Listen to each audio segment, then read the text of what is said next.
পিতা মাতার হক ইসলামিক দৃষ্টিকোণ থেকে সন্তানের দায়িত্ব। প্রিয় ভাই ও বোনেরা, আসসালামু আলাইকুম ওয়া রাহমাতুল্লাহ। আজ আমরা আলোচনা করব ইসলামের আলোকে পিতা মাতার প্রতি সৎ ব্যবহার অর্থাৎ বিরুল ওয়ালিদাইন সম্পর্কে। এটি এমন একটি বিষয় যা শুধু ইসলামে নয় বরং মানবতার প্রতিটি স্তরে অপরিহার্য। আল কুরআনে আল্লাহ তাআলা ইরশাদ করেন, তোমার প্রতিপালক আদেশ দিয়েছেন যে তাকে ছাড়া আর কাউকে উপাসনা করো না এবং পিতা মাতার প্রতি সৎ ব্যবহার করো। তাদের একজন অথবা উভয়েই যদি তোমার জীবদ্দশায় বার্ধক্যে উপনীত হন তবে তাদেরকে পর্যন্ত বলো না এবং তাদের ধমক দিও না, আর তাদের সাথে সম্মানের সঙ্গে কথা বলো। সূরা আল ইসরা আয়াত 23।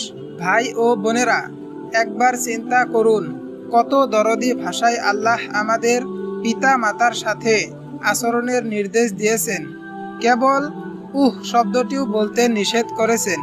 হাদিসে রাসূলুল্লাহ সাল্লাল্লাহু আলাইহি ওয়াসাল্লাম বলেন, আল্লাহর সন্তুষ্টি পিতার সন্তুষ্টিতে আর আল্লাহর অসন্তুষ্টি পিতার অসন্তুষ্টিতে। তিরমিজি। অন্য হাদিসে বলা হয়েছে, জান্নাত মায়ের পায়ের নিচে। নাসাই। সুতরাং পিতা মাতা হলেন আমাদের দুনিয়ার জান্নাতের দরজা। তাদের প্রতি সৎ ব্যবহার মানে শুধু আর্থিক খরচ বহন নয়, বরং তাদের সম্মান করা, ভালোভাবে কথা বলা, তাদের দোয়া চাওয়া, তাদের সাথে সময় কাটানো এবং জীবিত বা মৃত অবস্থায় তাদের জন্য দোয়া করা। জীবিত অবস্থায় তাদের যত্ন নেওয়া যেমন ফরজ, তেমনি মৃত্যুর পর তাদের জন্য ইসালে সাওয়াব, সদাকা জারিয়া, কুরআন খতম এবং নিয়মিত দোয়া করাও সন্তানের গুরুত্বপূর্ণ দায়িত্ব। মনে রাখবেন, যারা পিতা মাতাকে অবহেলা করে তাদের জন্য নবীজি সাল্লাল্লাহু আলাইহি ওয়াসাল্লাম বলেছেন, 3 প্রকার মানুষ জান্নাতে যাবে না, তার মধ্যে একজন হলো মাতা পিতার অবাধ্য সন্তান। সহিহ মুসলিম।